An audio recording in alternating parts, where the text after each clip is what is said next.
My name is Vivian Clark. I am 38 years old and I work as a family law mediator, which means I spend my professional life in rooms where relationships that were once intimate have become contested, where a family's shared history has to be divided and organized and documented by people who are trying to navigate the wreckage of something they loved. I have a professional discipline for this work built over 11 years of practice. I do not respond to emotion with emotion. I receive what is being said, I hold the space for it to exist, and I look for the place where the real need beneath the stated position can be addressed. This is not a cold skill. It is a specific kind of presence, the presence of someone who understands that what people say in grief and anger is often not what they mean, and that patience and the right document shown at the right moment can do more than any argument. I have used this discipline many times for my clients. I used it on a Thursday afternoon at a Thanksgiving table in Connecticut, when my mother-in-law Catherine looked across the turkey at my daughter Ren and said that Ren wasn't really family. I want to begin with Marcus because the letter was his and the story belongs to him before it belongs to anyone else. Marcus Andrew Clark was 41 years old when he died, 18 months before the Thanksgiving, of a cancer that had given us 14 months from diagnosis to the end. I want to describe Ren more fully because she is at the center of this story and the people who read it deserve to know her specifically. Ren came to me the way second chance things come, unexpected at first, overwhelming, and then over time the organizing fact of everything else. She was born when I was 29 at the end of a relationship that had been wrong in almost every way and that had given me an ending, the only right thing it had produced. She has been mine in the absolute foundational sense since the first moment, and the 4 years I spent raising her before Marcus arrived were the years in which I learned what it means to be the primary resource for another person, not the burden version of that knowledge but the specific grace version where you discover that being needed in that complete way makes you the person who can provide it. She taught me that. She is 9 and she has been my primary teacher for 9 years. She is specific in her interests in a way that I love, not generally curious but focused, the kind of child who, when something catches her attention, goes entirely into it. The Birds of the Northeast project I mentioned is a representative example. She had read a field guide cover to cover and had begun making detailed observational notes from the window of her room, and the notes were organized by species and date, and weather condition in the specific recording discipline of someone who understands that the evidence is only useful if it is kept correctly. She had absorbed this from Marcus, who had kept notebooks for his architectural work with the same organized precision. The notebooks were on her shelf now, his notebooks, which she had asked to have when we were dividing his things because she wanted to see how he had organized his thinking. She read them sometimes, not for the content, the architectural drawings and the engineering notes were beyond her vocabulary, but for the handwriting and the system, both of which she recognized as his. He had been my husband for 4 years when he died. He had been Ren's father not by biology but by the specific, deliberate, fully chosen authority of someone who had decided that this child was his and had acted accordingly for every day of the 4 years and the courtship that preceded them for approximately 5 years. He had been the first person to read to her at bedtime who she did not have to explain herself to. He had been the person she called Dad, which she had done the first time on a Saturday in November of the first year we were together, unprompted, without preamble, and which had produced in him the specific expression that I have never seen on any other face and that I can still produce in my chest when I need to. Marcus and I had met at a dinner party hosted by a mutual friend, which is either the most banal origin story imaginable or the most accurately representative one, depending on how you feel about the density of life that can exist in an ordinary room. He had been sitting across the table from me and had asked what I did, and when I told him family law mediator, he had asked a specific question about how I decided which conflicts were resolvable and which were not. Not how I managed them, which is the question people usually ask, but how I determined resolvability. I had answered him fully, which I did not usually do at dinner parties, and the answer had taken 15 minutes and he had listened for all of them. We had talked for 3 more hours. He had met Ren on the second date, which was earlier than the conventional timeline suggests, and which I had decided was right because I was 34 and I understood what I was and what my life was, and if the person I was beginning something with could not be in it fully, then the sooner that was established the better. He and Ren had met over breakfast at my apartment, and within 40 minutes he had been drawn into an explanation of how elevators work that she had been refining since a conversation she and I had had the previous month. He had known about elevators, he was an architect, and the specific knowledge he brought to her developing understanding had produced in her the expression I have learned to read as her version of falling for someone, the complete absorbed attention of a person who has found something worth paying attention to. They had been paying attention to each other from that Saturday morning forward. He had been ill for 14 months, and for much of those months he had been doing the work that people who know they are dying do when they want to die correctly. He had been ordering his affairs, the estate documents, the medical directives, the letters. He had written a letter to Ren. He had written one to me. He had written one to his parents, Robert and Catherine Clark, about Ren specifically. He had handed that third letter to me on an October evening 2 months before he died, and he had said, if they ever make her feel like she doesn't belong, show them this. He had not said when. He had said if, because he was an optimistic man. I had accepted the letter and put it in my wallet, and when the wallet was replaced, I had moved it to the small inside pocket of the bag I use most often, where it had lived for the following 14 months, which included Marcus's death and the long year after it and the Thanksgiving where I finally needed it. I should describe Ren because the story is ultimately about protecting her, and because protecting her requires knowing who she is. Ren is 9 years old, and she is in the specific way of a child who has been shaped by challenge and by love in approximately equal measure, a person who takes the world seriously without taking it grimly. She lost Marcus when she was 7, which is old enough to understand permanence in the way that 7-year-olds begin to understand permanence, not fully in the abstract but through the specific felt knowledge that a person who was reliably there is now reliably not. She had been managing this loss with the resilience that children have when they have been given the right foundation, and the foundation was Marcus, 4 years of someone who showed up, who knew her specific qualities, who had learned to be fluent in the specific language she used to make sense of the world. The foundation had held after he died. She was grieving, and the grief had its own forms and its own seasons, but she was not collapsed by it. She was doing the work of a child who has lost something irreplaceable and is continuing nonetheless. Her relationship with Robert and Catherine Clark had been during Marcus's lifetime an approximation of the grandparent relationship, present, functionally warm, maintained through the specific effort that Marcus had been willing to put into it. He had been clear with his parents about who Ren was to him and what he expected from them, and they had honored the expectation while he was there to hold it. He was good at holding expectations. He was specific and warm and firm in the way that people who are loved by their parents can be firm with them, and his parents had responded to his firmness with the specific compliance of people who wanted to maintain a relationship with their son. After his death, the compliance had nothing to hold it. The compliance was not the same as agreement. The agreement had never been there. The Thanksgiving where it happened was the third one since Marcus's death. The first had been a small, stunned dinner at my parents' house, where grief was the only guest that mattered. The second had been at Robert and Catherine's house, where the specific quality of their grief was visible in the way they moved through their own home. The photographs, the objects that carried Marcus, the specific ceremony they had been building around his absence. Ren and I had gone, and it had been difficult and survivable, and I had appreciated the difficulty as a form of love, which is the generosity that grief requires of the people on the outside of someone else's grief. The third Thanksgiving, the one in question, was also at Robert and Catherine's. There were more people: Marcus's aunt and her family, a cousin, the specific gathering of the extended Clark family that Marcus had navigated with ease and that I had been navigating after his death, with the care of someone who knows she is welcome in the rooms but not native to them. The 14 months of Marcus's illness were the 14 months in which I learned that love and loss are not separate events but simultaneous ones, that you can be fully present in the love while the loss is occurring, and that this simultaneous presence is not a form of denial but the most honest way of being in the situation. We had been given a diagnosis that made the timeline visible, which meant we had the specific kind of time that is crueler and more useful than the sudden absence, the time to say the things, to arrange the things, to know that you are doing these things while you are doing them. We had used it. Marcus had written his letters in the 3rd month after the diagnosis, when his energy was still good and the task felt possible to complete in a single concentrated period. He had sat at his desk for 2 days, and he had written to everyone he wanted to reach after he could not reach them in person. He had given me the letters for Ren and for his parents and had said he had sent others directly. He had said the letter to Ren was for when she was old enough to want it. He had said the letter to his parents was for if I needed it. The different delivery instructions were precise and deliberate, in the way of a man who had spent his career thinking about how structures serve the needs of the people who use them. I had put the letters in the envelope and the envelope in my wallet, and I had carried them for the 14 months until Marcus died and for the 14 months after, which brings us to the Thanksgiving table and the inside pocket of my bag. Catherine had been talking about the family photographs. She had a wall of them in the front hallway, photographs spanning decades of Clark family gatherings, organized by year, updated each Thanksgiving with the new photograph from the gathering. She had been discussing which photograph from this year's gathering should be added to the wall. She had been talking about who should be in it. The conversation had moved in the specific way that conversations about photographs move when they are really about belonging. Who was in the center, who was on the edges, whose presence was assumed, and whose was an addition to be noted. She had said not quietly enough in the presence of the child who was the subject of her thinking, that she was still deciding how to handle the photograph question, how to account for Ren's presence in the family record given that Ren was not really a grandchild in the proper sense. She had said it to her sister, but she had said it at a volume that carries in a dining room and that a 9-year-old 4 feet away hears completely. She had said, meeting Ren's eyes, "I don't mean any disrespect, sweetheart, you're just not quite family in the same way, are you?" Ren's face went to the place it goes when she is processing something that has landed with full impact before the processing has had time to produce a response. It is a still face, the face of a child holding something that is too large for the moment. She did not say anything, she looked at me, I looked at my daughter. I made the specific look that she and I have, the look that means, "I see you, this is real, I am here, we are fine." I held the look for 2 seconds, then I looked at Catherine. I said, "I have something Marcus wanted you to read."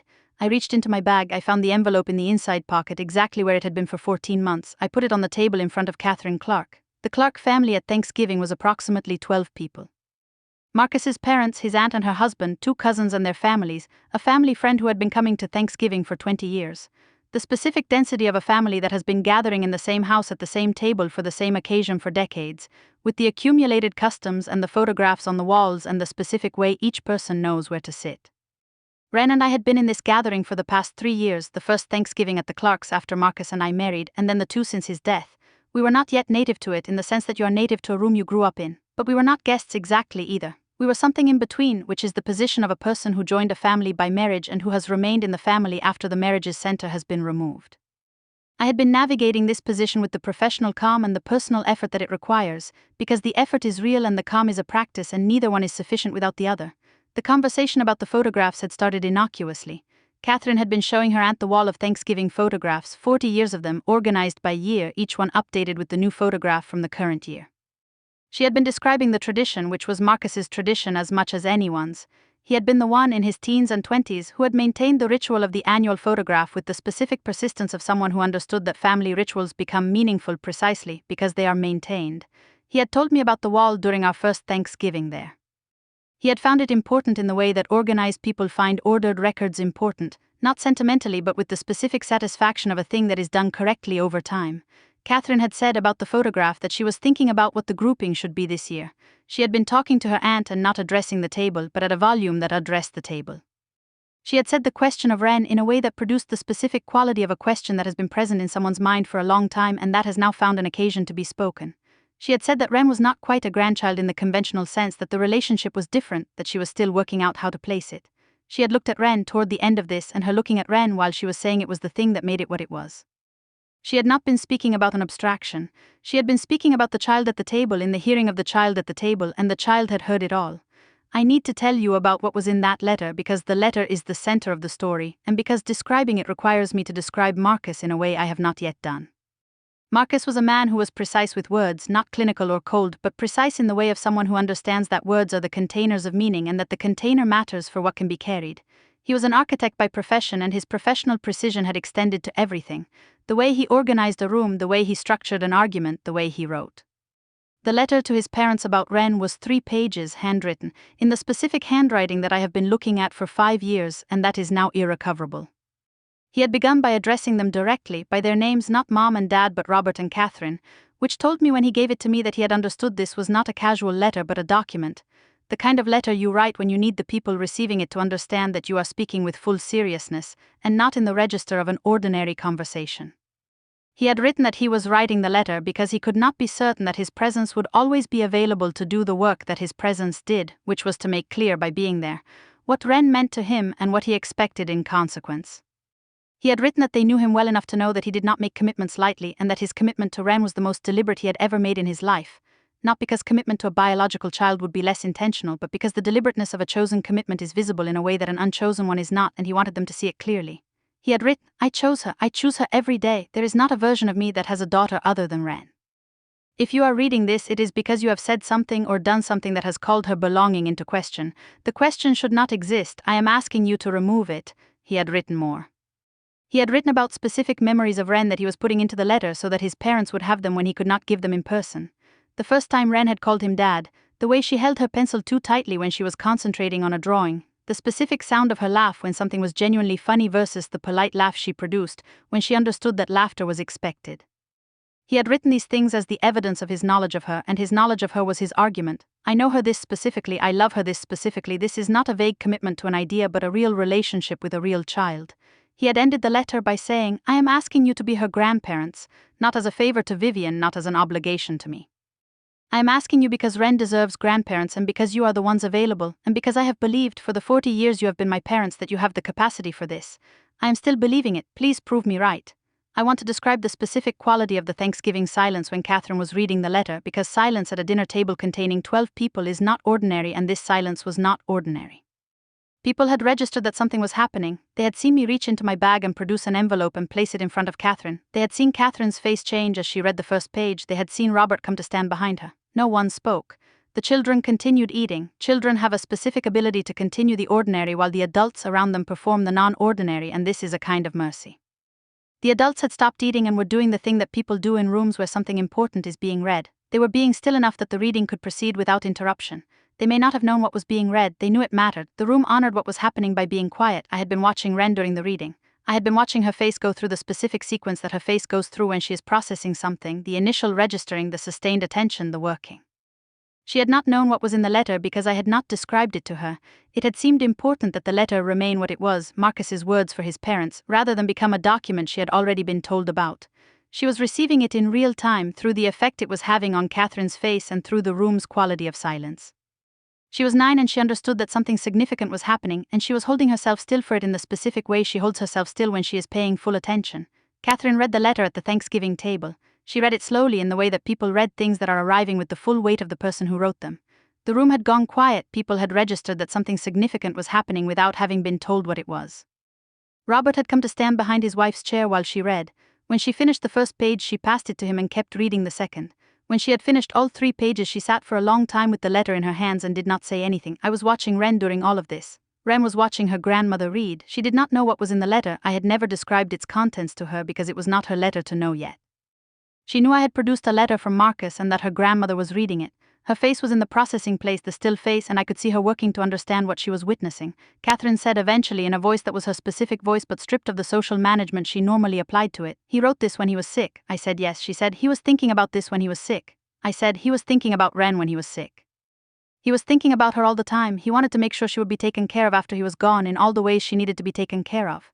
Catherine looked at the letter. She said, "He knew we might," and she stopped. She did not finish the sentence. She did not need to finish it. The not finishing was its own acknowledgement. I said gently in the specific voice I use in mediations when something true has been said and needs to be held. "He believed in you." He said so in the letter. "He believed you had the capacity for this. He was still believing it when he gave me that letter." I said it to her and I said it to Robert, who was still standing behind her chair with the pages his wife had passed him. Robert Clark is a man who does not show his feelings quickly, who has a specific reserve that I had spent 4 years learning to read and that Marcus had spent 40 years being the son of. He was reading Marcus's handwriting and his face was doing the specific thing that faces do when something that has been absent returns in a form that is less than the thing itself. Ren said from her seat at the table, "What does it say?" She asked it directly, the way she asks all direct questions without preamble or social intermediary. I looked at her. I said, "Your dad wrote about you. He wrote about how much he loved you and what he wanted for you." She said, "Can I read it?"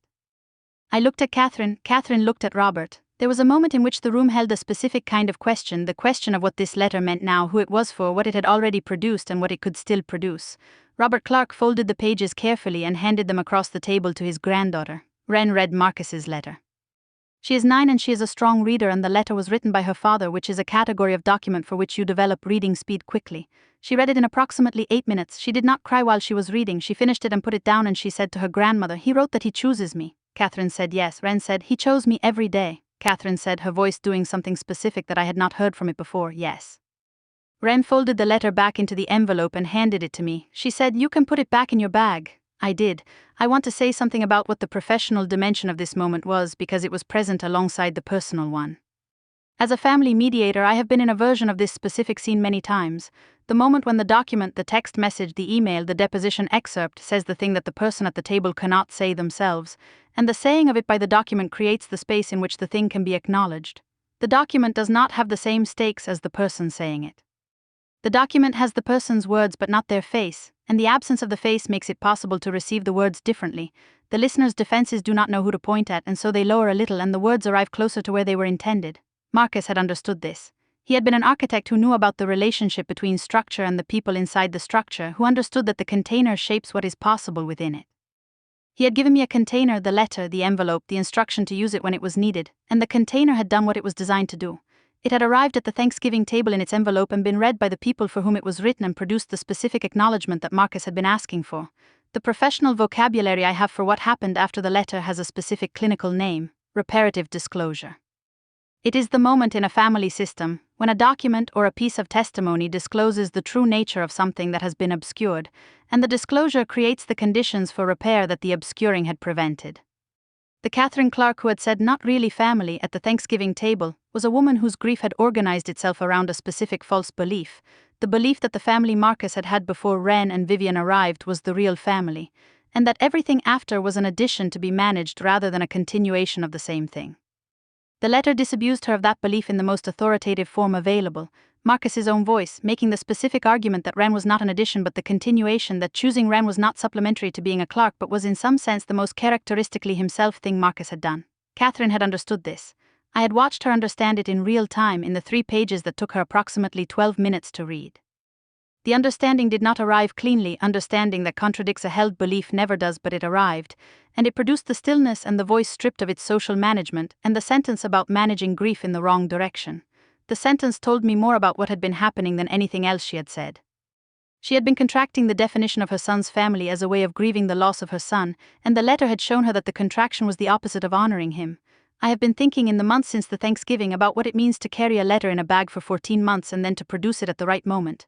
The production was not calculated. I had not arrived at Thanksgiving with a plan to use the letter. I had not known what was going to happen, as one never knows what is going to happen at a gathering of grief-adjacent people who are managing loss by consolidating it into the rituals that preceded the loss. I had the letter because I always had it, and I always had it because Marcus had asked me to, and because I was not ready to put it somewhere less accessible than inside a pocket I reached into several times a day. But I also want to be honest about the professional dimension of the producing, because it was not purely instinctive. When Catherine had finished speaking and I had made the look that Ren and I share and I had decided what to do next, the decision was made from both registers simultaneously. The mother's register, which said my daughter has been told she doesn't belong and I will not sit with that, and the mediator's register, which said an argument will not work here but evidence will, and the evidence is the most powerful evidence available, which is Marcus's own words in his own handwriting about his own daughter. The 2 registers arrived at the same decision from different directions. I had reached into my bag because the mother needed to and because the mediator knew it was right. My work in family mediation has given me a specific vocabulary for what happened after the letter. What Catherine and Robert Clark entered into was the beginning of a repair. Not a completion of one repair takes longer than a Thanksgiving dinner, and the things that need to be repaired between Ren and her grandparents have years of careful, consistent work ahead of them. But the beginning, the acknowledgement that what had been said was wrong, the contact with Marcus's specific words about what he had wanted, the moment when Ren had read her father's letter about her own belonging and had folded it and handed it back and said, "You can put it back in your bag." She had put it back because the letter had served its purpose in the room. She had received what was in it. Her grandparents had received what was in it. The room was different from the room it had been 20 minutes earlier, and the difference was the beginning of the repair, and the repair was what Marcus had written the letter to make possible. There is something I want to describe about the hour after the letter because that hour is the most important part of the story and I have not given it enough. The hour after Catherine read the letter and Ren read the letter and the envelope was back in my bag was the hour in which the Thanksgiving became something different from what it had been. Not immediately different, the meal had to continue, the dishes had to be passed, the ordinary mechanics of a large family dinner had to run on their schedule. But the quality of the room was different, and the specific thing that was different was the quality of attention that several people were paying to Ren. Robert Clark talked to Ren about birds for 11 minutes. I noted it. I am the kind of person who notes things. Robert had never before asked Ren a question about her interests. He had asked polite questions about school and about friends, the social surface questions that adults ask children when they are being present without being specifically present. The bird conversation was different. He had asked about the specific birds she had been watching, and she had told him about a red-tailed hawk she had been observing from her window, and he had known something about red-tailed hawks. He had grown up in the country and had a specific rural knowledge of birds that Ren did not have, and the conversation had been the specific form of exchange between 2 people who are actually interested in the same thing. I watched it happen. I thought, Marcus, you know. Catherine had come to sit next to me during dessert. She had not said very much. She had sat and she had been the different version of herself that the letter had produced in her, and after a few minutes she had said, "He was good." I said yes. She said, "He was very specific in what he loved." I said yes. She said, "I see that in Ren, the specificity." I said he had taught her some of that and she had come to some of it herself. Catherine said, "I think I have been," and she stopped for a moment. She said, "I think I have been managing grief in the wrong direction."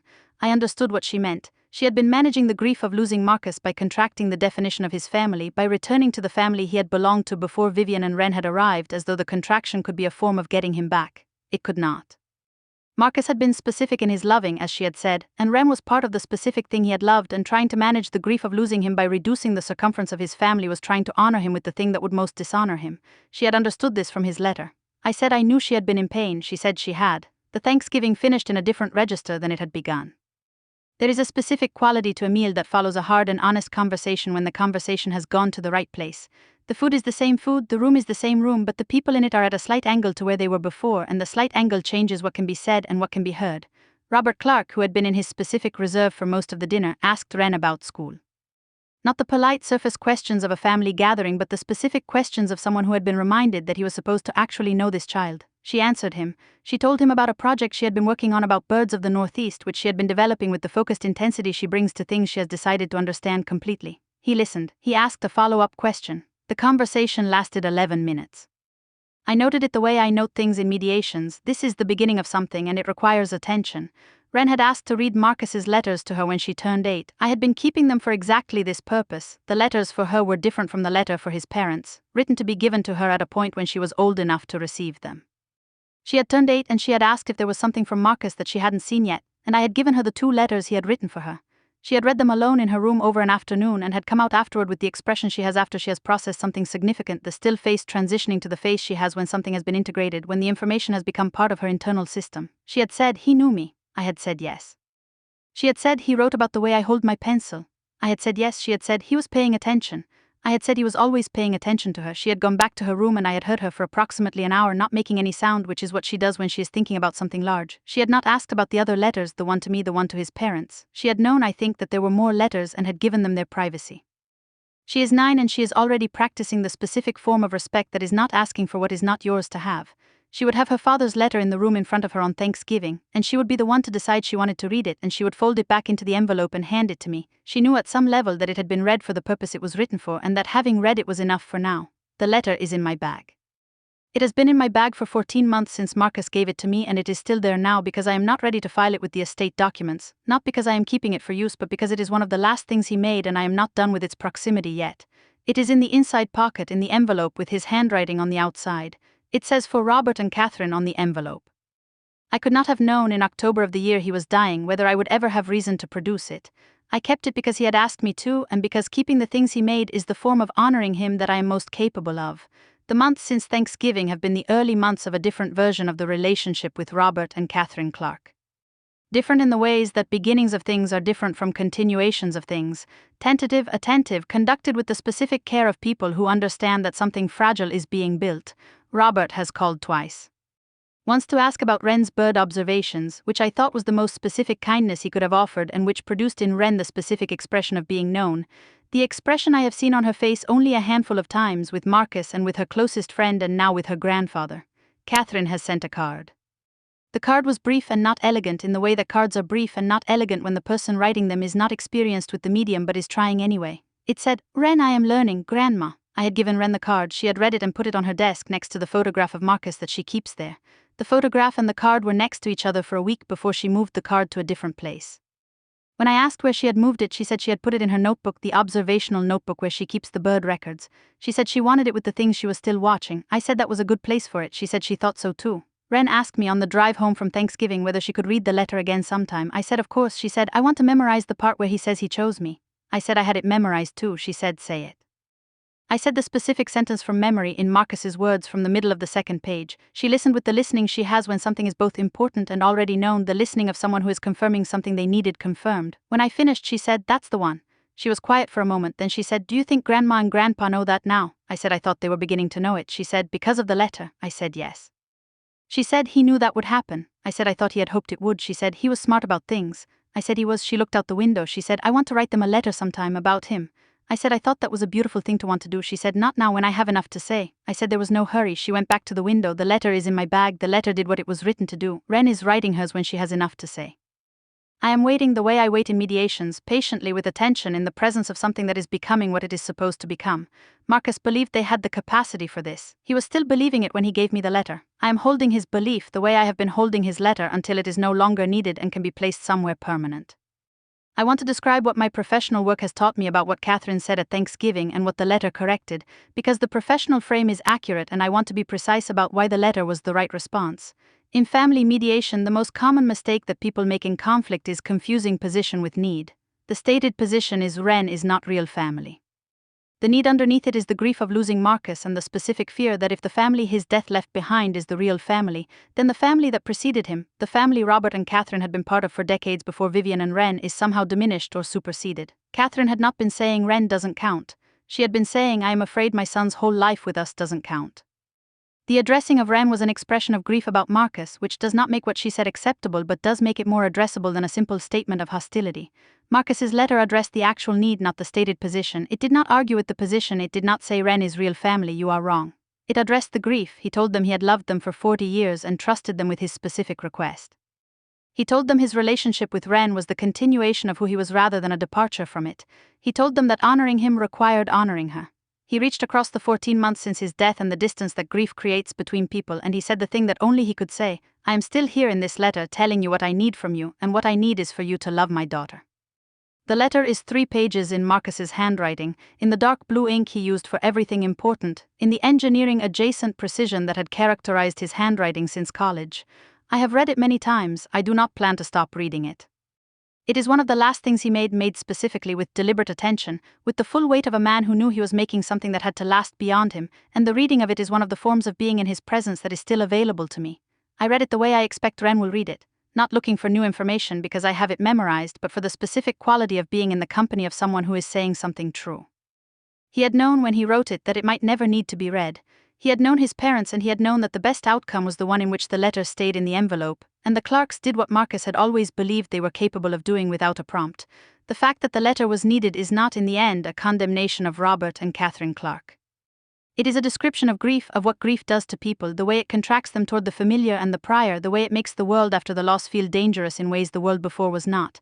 The letter was the correction for what grief had done. Marcus had anticipated it. He had been, as Ren said, smart about things. Ren is writing her letter to her grandparents. She has told me she is working on it, which means it exists in the notebook in a draft form that she is refining with the specific care she brings to things she has decided are important. She does not share work in progress. She shares it when it is ready. I do not know what she is writing. I know the kind of thing she writes: specific, direct, organized around the evidence of what she knows rather than the argument about what she wants, and I expect her letter will have those qualities. I expect it will say something about Marcus because she said she wanted to write about him to them, and what she writes about Marcus will be the proof of what his letter asked them to receive, that she knew him, that she carries him, that the knowledge and the carrying are the evidence of the belonging he had claimed for her. When she is ready, she will tell me. When she tells me, I will help her address the envelope. She will mail it to 42 Harrison Drive in Connecticut, where the Clark family Thanksgiving photograph is updated every year.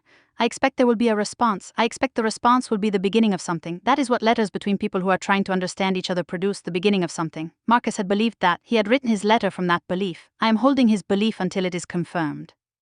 I want to say one more thing about the relationship between the professional and the personal in this story, because the two have been running alongside each other throughout, and the relationship between them is the specific thing that made the Thanksgiving go the way it went rather than a worse way. In family mediation, we have a principle about timing. The right intervention at the wrong time is an ineffective intervention. You can have the right document, the right evidence, the right argument, and produce nothing with it because the moment was wrong. The parties were not ready, the conversation had not yet reached the point where the evidence could land. I had been watching the conversation at the Thanksgiving table, and I had known in the way that 11 years of practice had developed that the moment was after Catherine had finished speaking, not before, not during, not in the next day's conversation. After. When the room had heard her, when the thing had been said in the presence of Ren, when the need for a response was at its fullest.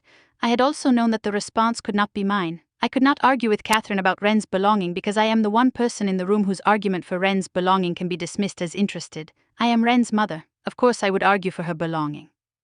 The argument needed to come from Marcus, whose interest was indisputable, whose authority was absolute, whose love for his parents was something they could not question.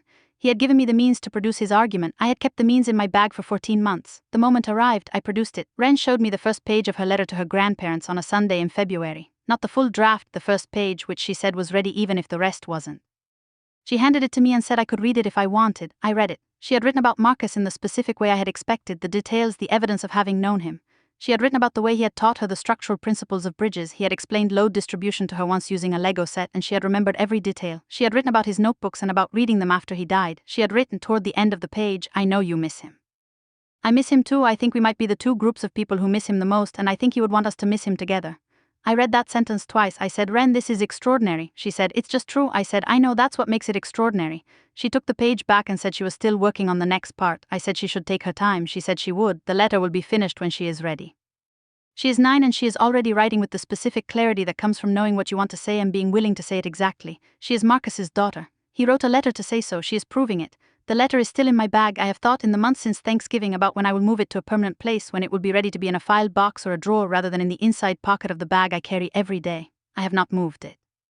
I am not ready to move it. This is not because I am managing grief incorrectly. I have enough professional knowledge of grief to distinguish between holding on to what matters and holding on in a way that prevents forward movement. What I am doing is the former. I am keeping Marcus's letter close because the letter is one of the few things he made that is still alive in the sense of being useful. the estate documents are filed, the architectural drawings are archived, the notebooks are on Ren's shelf. The letter to his parents was used on Thanksgiving and produced something the beginning of a different relationship, the card that Ren put in her bird notebook, the phone calls from Robert, the first page of Ren's letter home. The letter is not finished doing its work, I am keeping it close until it is. I am a family mediator and I have spent 11 years in rooms where love has become contested and where the right document at the right moment has produced what the argument could not. I have believed for 11 years in the specific power of the recorded word, the thing said with full intention and preserved in the form that allows it to be produced when the moment requires it. Marcus had believed in it too in his own way, an architect who understood that the container shapes what is possible within it, who had built a container for his love for Ren and for his belief in his parents' capacity, and who had handed the container to me and said, "Use it if you need it." I needed it. It worked, he knew it might be needed and he prepared for it anyway. That is the whole of what he did and the whole of what I did and the whole of what the Thanksgiving produced. The letter is in my bag, Ren is writing hers, the record continues. Marcus had been an architect for 13 years and the buildings he designed had a specific quality that his colleagues described as warmth, not sentimentally, but in the technical sense that warmth in architecture means a building that serves its occupants, that is organized around the human experience of being in it rather than around the abstract geometry of the structure. He had designed spaces for people to live in and the living was always the priority. He had designed the letter the same way, he had known who would be in it when it was read, he had known what they needed and he had organized the letter around what they needed rather than around what he needed to say. The letter is not an assertion of his position. It is the specific intervention of a man who understood that his parents had a capacity he believed in and that the capacity needed to be addressed directly to become available. Catherine had said he was very specific in what he loved. That specificity was visible in the letter. He had not written "I love Ren." He had written the pencil and the laugh and the specific memory of the Saturday morning over breakfast when Ren had explained elevators to him and he had understood for the first time that this child was his in the way that mattered most. The specificity was the argument, the specificity was the evidence. You do not know someone that specifically unless you have been paying full attention, and you do not pay full attention to someone unless they are yours in the only sense that matters, which is the chosen sense. Ren will finish her letter. I am keeping the letter in my bag until she does. When she mails it to 42 Harrison Drive, I will take the envelope out of the inside pocket and I will put it in the file with the estate documents where it will remain as the document it is. Marcus Clark's formal and irrevocable statement about his daughter, written for the people who needed to hear it from a man who understood exactly who he was and exactly what he loved and who was specific enough about both to write it down. He chose her every day. He wrote it down. The letter is proof. That is enough. I have thought since February about Ren's sentence. I think we might be the two groups of people who miss him the most and I think he would want us to miss him together. She had written this at age 9, having observed her grandparents and herself and having understood something about grief that takes most adults years to formulate clearly. That shared loss is the basis of connection, not the obstacle to it. Marcus's parents and his daughter have in common the specific knowledge of what it was like to be loved by him. They share that knowledge with no one else. The sharing of it, if they allow themselves to share it, is the most intimate form of continuing him that is still available to any of them. Ren had understood this. She had written it in her letter. She was going to mail it to them. I do not know what will happen when they receive it.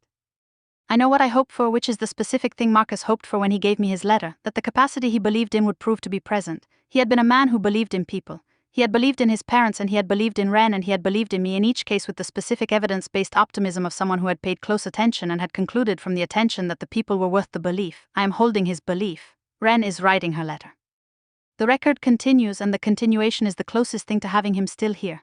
He chose her, he wrote it down, she is writing back, the letter will be in the file with the estate documents when its work is done. The work is not done yet, the work is Ren writing her letter and mailing it and whatever follows from the mailing. That is the continuation of what Marcus started. He built it in 3 pages in dark blue ink. We are finishing it. The letter stays in my bag until we do. Marcus had a specific habit. When he was working through something difficult, he would say it out loud once and then write it down. He said spoken words disappeared into the air and written words were the ones that could be returned to. He had written the letters during a period when he was working through the most difficult thing he had ever encountered, and the letters were the form his discipline took. He had said what needed to be said in the form that could be returned to, and he had left them with the people who needed them most. Ren had her letters, I had mine. His parents had the letter I had been carrying for 14 months. The letters were his last architectural work, containers designed for the human experience of being in them, organized around the people who would need them rather than around his own need to have said them. He had been good at that, he had always been good at that. Ren told me this week that she had finished the 2nd page of her letter to her grandparents. She said she would show me the full letter when it was done. She said she thought it was almost done. I said I would wait. I am practiced at waiting both professionally and personally. Some things need to be done in their own time, and a 9-year-old writing a letter about her dead father to his parents who hurt her is one of them.